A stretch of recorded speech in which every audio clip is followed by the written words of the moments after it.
Le deuxième aspect, c'est l'absence d'attribution définitive. Voilà peut-être le deuxième point faible. Pourquoi? Eh bien parce que la génération, que j'appellerais la génération pivot, d'une certaine manière, elle est maîtresse de la suite donnée au testament partage. Il n'y a pas de pacte de famille.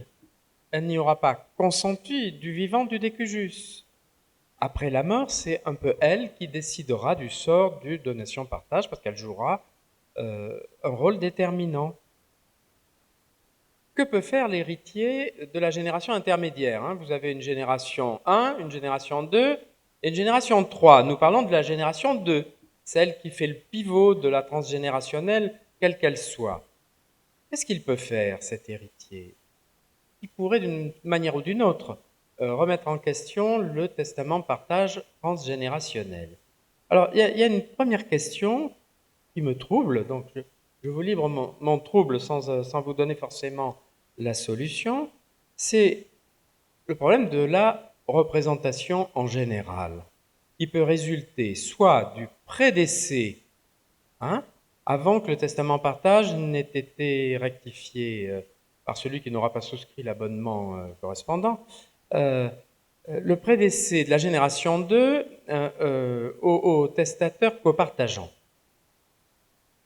Et puis le deuxième cas, qui résulte désormais de la loi de 2006, c'est la renonciation de la génération 2 du vivant, enfin pardon, après la mort, bien par hypothèse, hein, après la mort du testateur copartageant, euh, la renonciation à succession. Je ne parle pas de la renonciation au testament, je parle de la renonciation à succession.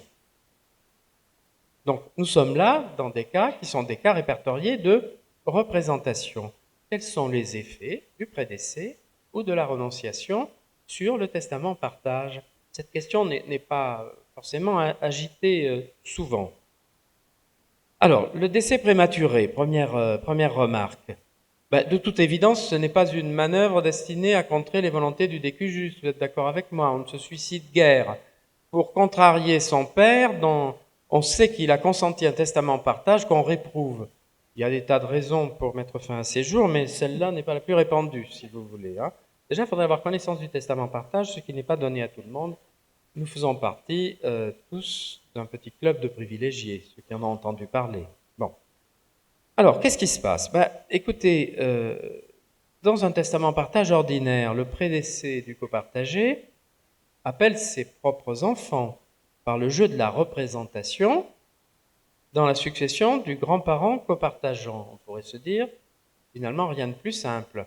Ben, ils accèdent par représentation au lot qui était prévu pour leur auteur prématurément décédé. Mais rien que ça, qu'on rencontre, hein, certains auteurs vous disent il y a représentation, ils accèdent au lot de leur père prédécédé. Mais rien que ça me trouble un peu. Je suis facile à troubler, vous l'avez compris, hein. Ça me trouble un peu, pourquoi? Eh bien parce que dans le testament partage, il y a beaucoup d'autorité, encore une fois. Ce qui le distingue d'une collection de legs, d'attributions, ben c'est que le décujus, il a voulu que ça aille au bénéficiaire, à UX. Bon. Et s'il est décédé entre-temps, est-ce qu'il aurait fait la même attribution à ses propres enfants? Je n'en suis pas sûr. Donc là, la représentation, on ne sait pas si elle joue au fond. Je ne suis pas persuadé qu'elle joue. Voilà. Et puis surtout, on peut se dire qu'il était libre, après le décès prématuré de son descendant, de la génération 2, de rectifier son testament partage s'il avait voulu attribuer les lots qu'il avait préparés, si j'ose dire, pour le fils prédécédé et déterminer ce qu'il voulait en faire à l'égard des propres enfants de ce dernier. Il y aurait peut-être quelques indices dans l'analyse des volontés du décujus, mais là ça va devenir compliqué parce que en cas de conflit, il faudra aller voir les juges du fond, seuls appréciateurs de la volonté du décujus. Autrement dit, je vous donne un exemple. Si le testament partage était une manière d'allotir, mais dans une parfaite égalité, les formules que Ludivine a prononcées tout à l'heure, hein, ayant une égale affection pour mes enfants et soucieux de désamorcer les difficultés que pourrait représenter le choix des biens qui composeront leur lot, je leur assigne et je veux qu'ils reçoivent les biens suivants respectivement. Bon, si c'est une volonté égalitaire, après tout, on peut se dire la représentation a quelques logiques à jouer, puisque on est là quand même dans un processus qui s'apparente à un partage en nature. Bon, et un partage égalitaire en nature. Mais si vous avez affaire à un partage inégalitaire, bien malin qui sait, s'il aurait accordé les mêmes avantages, entre guillemets, à ses petits-enfants que ceux qu'il accordait à son propre descendant, à la première génération. Alors, plus compliqué encore, bien sûr, c'est si la génération intermédiaire renonce. La génération intermédiaire renonce. Quel est le problème? Le problème, c'est que, est-ce que ça appelle sa souche, comme il est logique, ou pas? La question n'est réglée nulle part. Le caractère impérieux du testament partage ne nous donne pas la solution, parce qu'on ne peut pas savoir ce que le décujus aurait voulu faire dans le cas où l'attributaire de la deuxième génération choisirait de renoncer à la succession, encore une fois, à la succession, est-ce qu'il admettait que l'intéressé soit représenté? Alors là, le notaire qui a conscience de la difficulté, que peut-il faire? Essayer de la désamorcer. Voilà, là encore, au travers d'un exemple, il est opportun de prévoir justement ce qu'il a lieu d'advenir pour être fidèle à la pensée du client que vous avez dans votre bureau. Donc, dans le cas qu'on vous présente, la grand-mère G1 laisse un testament de partage ordinaire par lequel elle allotit notamment G2, donc l'une de ses 3 filles, laquelle a une fille, G3. Si G2 vient à décéder avant donc G1, la grand-mère, il paraît admissible donc que G3 vienne par représentation à ses droits dans le partage testamentaire. Et là encore, il faut prévoir des attributaires du lot de second rang, parce que ce n'est pas évident. En revanche, si G2 venait à renoncer à la succession, rien ne permet de penser que G3 viendra au droit de son auteur, sauf bien sûr si vous avez stipulé quelque chose dans le testament, par exemple donc à propos d'un bien que le décujus aurait voulu garder dans la lignée de la souche. Alors vous voyez que cette question qui se pose dans le testament partage se pose encore plus, si j'ose dire, dans le testament partage transgénérationnel. Vous faites quoi dans un partage transgénérationnel si la génération numéro 2 renonce à la succession? Je ne dis pas renonce au partage, je dis renonce à la succession. Bien écoutez, là aussi, ce que je crois, c'est qu'il faudra conseiller au notaire de prévoir le type de disposition précise qui règle cette difficulté sans même parler de représentation, mais en disant, voilà, si la première génération qui a passé son tour, je vais vous le dire comme ça, vient à renoncer, si la première génération vient à renoncer à la succession, alors qu'elle avait reçu une partie, par exemple, elle avait reçu moitié du lot, la deuxième moitié advenant aux héritiers de troisième génération, eh bien, voilà ce qu'il adviendra du lot de la génération numéro 1. Son sort sera ainsi réglé. Deuxième cas, qui peut mettre en cause le testament partage. Au lieu de renoncer à la succession, la génération numéro 2 renonce à son lot, ce qui est une autre affaire. Ça suppose bien entendu que l'opération ne soit pas acceptée par la génération numéro 2, la génération intermédiaire. Le fils dit moi j'avais pas, voilà, je ne savais pas que mon père avait pris ces dispositions. J'avais un lot dans le testament partage transgénérationnel. Je ne veux pas de ce lot, il ne me convient pas. Que se passe-t-il? Est-ce que dans la transgénérationnelle, on peut présumer qu'il y a une volonté répartitrice à l'égard des propres petits-enfants, c'est-à-dire le lot qu'il a reçu ne lui convenant pas, passe-t-il automatiquement aux petits-enfants? Qu'est-ce qu'il reste surtout de la qualification de testament partage si la génération numéro 1 renonce a bénéficié de son lot, est-ce que vous pensez que cette autorité du décujus survivra à ce démenti? Hein, il avait prévu une organisation autoritaire, cette organisation autoritaire est démentie tout simplement parce que les volontés ne se sont pas rencontrées. Est-ce que c'est encore un testament partage si la génération numéro 2 renonce? Est-ce qu'il y a encore une répartition autoritaire? C'est un vrai problème. Donc là, je vous aurais plutôt fait partager des doutes que procurer des solutions. Je pense que la jurisprudence devrait se prononcer.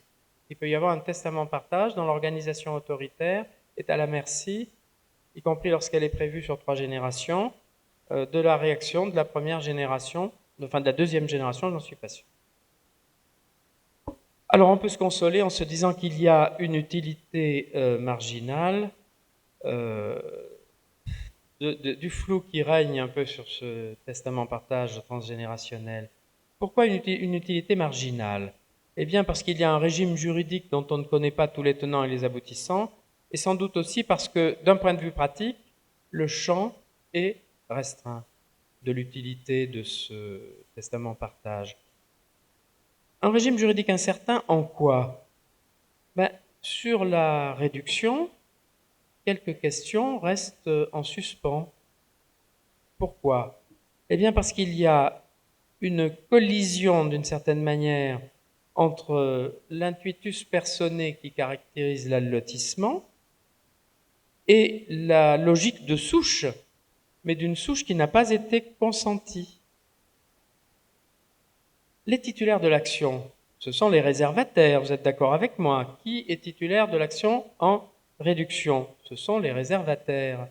Alors, imaginons que la génération intermédiaire s'est totalement effacée, hein, c'est-à-dire que le décujus a prévu, j'ai 3 enfants, dans 2 souches, j'assigne des lots à mes enfants, et dans la 3e, je prie mon 3e enfant d'accepter que les lots auxquels il pourrait prétendre soient attribués à ses propres enfants. Nous avons affaire à un enfant docile. Après la mort du décujus, il dit pourquoi pas. Je suis content de ce qui a été prévu, donc j'accepte la succession par ailleurs, et j'accepte aussi, en ma qualité d'héritier, les termes du testament partage transgénérationnel. Et puis voilà qu'on s'avise que la réserve de la souche n'a pas été remplie. Que faire? Qui peut agir en réduction? Les enfants sont, dit la loi, de simples bénéficiaires copartagés, mais ce sont des héritiers de second rang, qui ne sont pas titulaires de la réserve héréditaire, bien sûr qu'ils ne sont pas. Oui, titulaires de la réserve héréditaire, puisqu'ils ne sont pas appelés à la succession, ils sont plutôt bénéficiaires d'une sorte de legs, puisque bien sûr, ils ne sont pas héritiers présomptifs. Alors ils sont dans la situation paradoxale que, d'une part, leur réserve héréditaire, celle de la souche, est atteinte, et d'autre part, il me semble qu'ils n'ont pas l'exercice de l'action en réduction, puisque ce sont des tiers. Est-ce qu'on peut reconnaître qu'un tiers serait titulaire de l'action en réduction en une matière d'ordre public? Ça ne trouble peut-être que moi. Hein? Peut-être que je suis complètement à côté du sujet. Mais ça me trouble un peu quand même, parce que des héritiers non appelés puissent exercer l'action en réduction, c'est quand même une pièce de collection, me semble-t-il. Et puis il y a, Michel en parlait tout à l'heure, cette fameuse, comment peut-on dire, ce fameux traitement dans la succession de la génération numéro 2 des lots reçus de la génération numéro 1. Comment est-ce qu'on va accueillir le testament partage transgénérationnel à la succession de G2, de la génération intermédiaire, de la génération pivot? Dans les donations en partage, on sait faire, ça vous a été exposé par Michel Grimaldi tout à l'heure. Hein? C'est-à-dire on va faire comme si ça avait été reçu à titre de donation de la génération numéro 2, hein, de la génération pivot, celle qui s'efface. Bien. Et la motivation, rappelez-vous, c'est la rupture d'égalité possible. C'est l'une des deux motivations, c'est celle qui survit ici. Rupture de l'égalité possible dans la 3e génération. Alors, prenons le cas du testament partage transgénérationnel, qui attribue, avec l'accord bienveillant de la génération numéro 2, à 2 enfants de la génération numéro 3 un certain nombre de lots assignés par le testateur copartageant. Et puis voilà que la génération numéro 2 se reproduit. Voilà qu'elle a un enfant supplémentaire. Que faut-il faire? Que faut-il faire dans ces cas-là? Il n'est pas dit d'ailleurs que le testateur soit informé. Il y a des enfants qui sont méconnus de la famille, me dit-on. Je vous en parle par oui-dire, mais mes amis notaires me disent que ces choses-là se rencontrent parfois à l'ouverture de la succession. Bon. Alors, qu'est-ce qu'il faut en faire, celui-là? Est-ce qu'il a un droit à ce que soit rétablie l'égalité à l'intérieur de la souche? C'est-à-dire, est-ce qu'il va pouvoir, alors qu'il a été conçu postérieurement, après la fête, disait Michel, là, ça sera après la rédaction du testament partage, le voilà qui arrive, et qui dit, mais moi je n'ai pas, vous avez fait le partage de la succession grand-paternelle, moi je n'ai pas été concerné, donc mon père est mort, j'ai droit à ma part dans la souche. Est-ce que c'est certain? Est-ce que les textes l'autorisent à défendre ce point de vue? Là encore, bien que ce soit l'assignation de lot, c'est-à-dire un partage en nature, on peut se poser toujours la même question. Il est probable que si c'était égalitaire entre les souches et à l'intérieur de la souche où il était demandé à l'héritier pivot de s'effacer, on pourrait se dire que la volonté du décujus était une volonté égalitaire, mais on est là quand même en train de se livrer à des interprétations tardives de la volonté d'une personne qui, par hypothèse, est morte il y a un certain temps, puisque le grand-père, il était mort, c'était même le testament partage non appliqué, et là on est en train de parler de la mort du père. Comment se sortira-t-on de cette mauvaise affaire? Je pense que c'est quand même un pouce au contentieux. Là aussi, peut-être faudrait-il prévoir ce qu'il adviendrait si... voilà. Et ça, qui pourrait le prévoir? On peut le prévoir dans une donation-partage parce que les gens sont présents et consentants. Le problème, c'est que là, les gens ne sont plus présents et n'ont pas forcément pensé au problème. Voilà. Alors, après, il faut se poser de deuxième part la question du champ pratique. Il est restreint par d'autres raisons et je vais te laisser les exposer. Alors, ce qui fait que le testament partage est très peu utilisé tient également à 2 considérations très pratiques pour nous notaires. Le premier, c'est l'impossibilité pour le testament partage transgénérationnel d'englober des biens communs. C'est assez regrettable quand on sait qu'aujourd'hui, 80% des personnes qui sont mariées sont soumises à ce régime légal. Et donc, ces personnes-là n'ont pas la possibilité de disposer des biens communs dans le testament partage transgénérationnel, sous peine quoi? Mais sous peine de nullité de la totalité du testament partage. Donc, c'est l'intégralité du testament qui encourt la nullité. Donc, ce testament partage, finalement, est restreint à des gens qui sont mariés en séparation de biens, à des concubins, à des partenaires, ou à des personnes mariées en communauté, mais qui ne pourront agir que sur leurs biens propres ou leurs biens personnels. Vous retrouverez tout cela dans un arrêt de la Cour de cassation, première chambre civile du 5 décembre 2018, qui donc l'indique également. Alors, cette impossibilité de mettre des biens communs dans ce testament de partage est à mettre en parallèle avec la validité qui est possible des legs de biens communs. C'est l'article 1423 du Code civil qui le prévoit. Et donc, on se dit qu'à ce stade-là, la solution est assez redoutable pour les testaments holographes qui ont peut-être été rédigés et qui traînent peut-être dans la nature, parce que les nullités risquent d'être assez importantes et on n'arrivera pas à les sauver. La seconde considération, donc, qui met en lumière le faible intérêt pratique de ce testament, c'est l'impossibilité donc du testament conjonctif. On l'a vu tout à l'heure. Michel Grimaldi l'a exposé, la donation-partage conjonctive est tout à fait possible avec la confusion donc dans une masse unique. C'est totalement interdit dans le testament partage. Et tout cela est également à mettre en lumière avec les familles recomposées, puisqu'il ne sera pas rare aujourd'hui que dans les familles recomposées, ils cherchent donc à allotir les enfants et des petits-enfants, même si l'enfant ne pourra recevoir donc de son ascendant testateur que ses biens propres. Et donc si nous faisons le parallèle entre cela ou une donation-partage transgénérationnelle, ce même enfant, dans la donation-partage transgénérationnelle, aurait pu recevoir donc les biens communs du couple. Bien évidemment, le conjoint de son auteur aurait, lui, pas la casquette de donateur, mais la casquette de la personne qui consent à ce que les biens de communauté soient donnés, en vertu donc du principe de la cogestion, qui est l'article 1422 du Code civil. Donc tout ceci pour vous indiquer que nous pensons que ce testament de partage transgénérationnel est un acte qui est un petit peu une niche, qui va vraiment être réservé à très peu de personnes. Et d'ailleurs, je pense que si on fait un sondage aujourd'hui, les notaires présents dans la salle ne contrediront pas. C'est un outil qui est très très peu utilisé.